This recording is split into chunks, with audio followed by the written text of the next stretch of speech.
তো এই শর্টসটা হচ্ছে বিজয়ার দিনের শর্টস।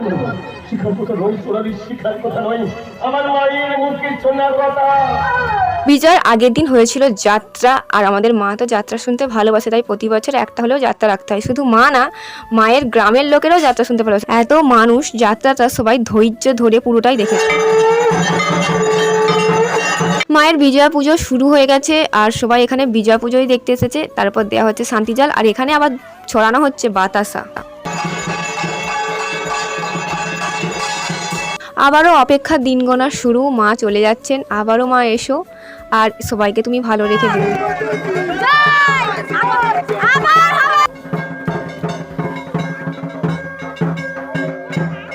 বিজয়া দিয়ে এসে সবাই এখানে সিদ্ধি খেতে বসেছে, আর আমার সাথে একটা গোলমাল হয়ে গেছে। প্রতি বছরের মতো এবছরও 2-3 গ্লাস সিদ্ধি যেমন খেয়েছি, কিন্তু এবারে আর উঠতে পারিনি, কারণ সিদ্ধিটা এবারে প্রচুর কড়াভাবে বানানো হয়েছিল। Thank you for watching.